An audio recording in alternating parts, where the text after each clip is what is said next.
জয় বাবা লোকনাথ। এখন যদি অনেক রাত হয়ে গেছে, তো লোকনাথ বাবার আমরা প্রত্যেকেই জানি আজকে তিরোধান দিবস। তো হ্যাশট্যাগ আমরা সকলের আজকের বিষয় ছিল বাবা লোকনাথের কে একটু স্মরণ করা। আমি বিষয়টা এই জন্যই দিয়েছি, কেন আমরা বছরের একটা দুটো দিন যে কোনো মহাপুরুষ মহান সন্ন্যাসী তাদেরকে আমরা স্মরণ করি, আমরা কিন্তু সারা বছর করি না। স্মরণ করা শুধু নয়, আমরা হয়তো আমাদের গুরুমন্ত্র জপ করি, যাদের শ্রী শ্রী রামকৃষ্ণদেবের দীক্ষা আছে, আমার যেমন শ্রী শ্রী রাম ঠাকুরের দীক্ষা। তো আমরা না তাদের বাণীগুলোকে মেনে চলি না। আমরা কখনোই তারা যে পথ আমাদের দেখিয়েছেন সেই পথে কিন্তু আমরা চলি না।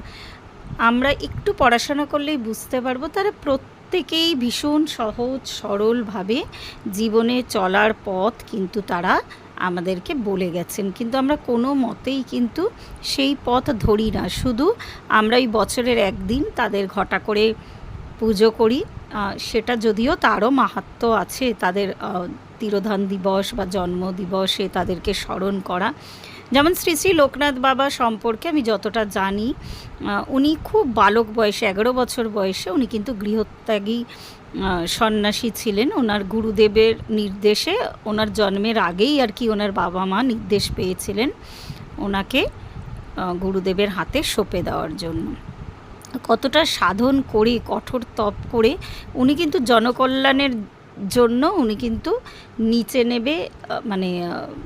নেবে মানে পাহাড়ের চূড়ায়, আমরা জানি ওনার পাঁচালিতেই লেখা আছে, উনি কিন্তু নেবে এসে জনকল্যাণের জন্যই একমাত্র কিন্তু তাকেই জনকল্যাণকেই জীবনের উদ্দেশ্য করে নিয়েছিলেন। ওনার কোনো দীক্ষা বা গুরুমন্ত্র কিচ্ছু নেই, ওনার জীবনটাই যদি আমরা ফলো করি না, প্রত্যেকটা জায়গায় দেখব আমরা কত অবিচলভাবে উনি কোনো ভেদাভেদ করেননি। উনি প্রত্যেককে কিন্তু উনি ওনার আশ্রমে স্থান দিতেন। সে গোয়ালিনী মাতা হোক বা যে কোনো, এমনকি আমরা দেখেছি যে ডেঙ্গু কর্মকার বলে এক ফাঁসির আসামিকেও কিন্তু উনি উদ্ধার করেছিলেন। যেহেতু উনি ত্রিকালজ্ঞ ছিলেন, উনি কিন্তু পুরোটা দেখতে পারতেন, আর ভীষণ সাধারণভাবে কিন্তু উনি জীবনযাপন করতেন। তো ওনাকে প্রথম জীবনে আমরা দেখেছি যে অনেকে যখন উনি প্রথম জীবন যখন উনি আর কি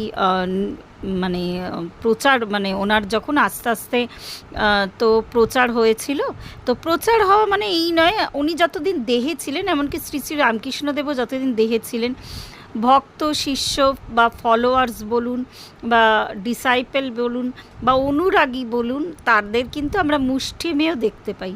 যখন দেহ ছাড়ার পরে কিন্তু আস্তে আস্তে মাহাত্ম্য প্রচার হয়েছে। তো আমরা দেখেছি কতটা সিম্পল লাইফ উনি আর কি জীবন নিয়ে যাপন করতেন আর কি, একদম সিম্পল একটা লাইফ। আর ওনার মধ্যে এতটাই আর কি উনি নিরহংকার ছিলেন। ওনার পাঁচালিতে দেখা যায় যে 2-3 জন ব্রাহ্মণ তারা নিজেদের মধ্যে আর কি শাস্ত্র নিয়ে তর্ক করছিলেন। হ্যাঁ, তো তিনি ওই শাস্ত্রের তর্ক করতে গিয়ে পৈতেতে জট পাকিয়ে ফেলেছিলেন। তো উনি কিন্তু সেই জট পর্যন্ত তাদের ছাড়িয়ে দেন। তো এটাই যে কোনো মহৎ পুরুষ বা মহৎ মানুষের না সেই অহংকার বোধ বা সেই অহংকার প্রদর্শন কিন্তু থাকে না। হ্যাঁ, এমনকি ওনাকে দেখা যায় যে উনি দাবানল বা অগ্নি থেকেও কিন্তু ওনাকে যারা স্মরণ করেছেন, আমার এই যে আজকে ভিডিওটা যাচ্ছে, এই ছোট্ট ফটোটা আমার সাথে বহু বছর, যখন আমার 15-16 বছর বয়স, তখন থেকে এই ছোটো ছবিটা কিন্তু আমার কাছে আছে। তো ওনার ওই যে বাণী, রণে বনে জলে জঙ্গলে যেখানেই স্মরণ করিবে আমাকে পাইবে। তো আমরা স্মরণ করা শুধু বিপদে পড়লেই স্মরণ করি, কিন্তু সত্যি কথা, বা পরীক্ষায় পাশ করিয়ে দাও, আমাদের শুধু এই চাহিদাগুলোই। উনি নিজেও বলে গেছেন যে আমার চরণ না ধরে আচরণ ধরতে আর কি। তো আমরা কিন্তু সেগুলো একদমই মনে রাখি না।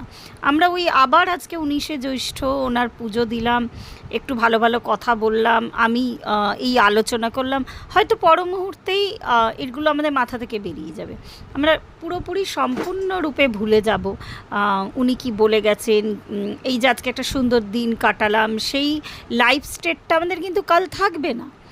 আমরা কিন্তু অ্যাজ ইট ইজ আবার সেই পুরনো জায়গায়, সেই সমালোচনায়, সেই অন্যের ভুল ধরাতে, সেই রাগ প্রদর্শন করতে, অহংকার প্রদর্শন করা জীবনে ফিরে আসি। তো ওনাদের স্মরণ শুধু একদিনের জন্য নয়, ওনাদের স্মরণ কিন্তু অন্তর থেকে, বা ওনাদের এই যে বাণী বা এই যে পথ, হ্যাঁ, ওনারা যারাই, শুধু বাবা লোকনাথ নন, যারাই মহৎ পুরুষ আছেন, একটুও যদি আমরা যদি 10%ও তাদের কথা কাজে লাগাতে পারি, তাহলে কিন্তু আমাদের ট্রান্সফরমেশন হবে, আমাদের জীবন কিন্তু পরিবর্তন হবে। আর সেটা বিশ্বাস রেখে আমরা সেই পথে যদি চলতে পারি, আমি মানে এটা একদম পরীক্ষিত একটা ব্যাপার আর কি।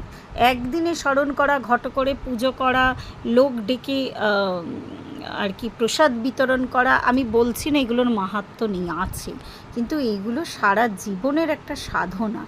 তো এগুলো যদি আমরা অনুসরণ করি, তো সারা জীবন কিন্তু তাহলে আমাদের কিন্তু শুদ্ধ হবে, আমাদের চিত্ত শুদ্ধি হবে তবেই।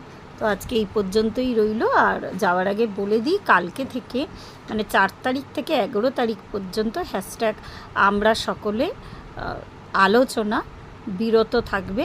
আবার 11 তারিখের পর থেকে কিন্তু আমাদের আলোচনা শুরু হবে। ধন্যবাদ, প্রত্যেকে ভালো থাকবেন, সুস্থ থাকবেন।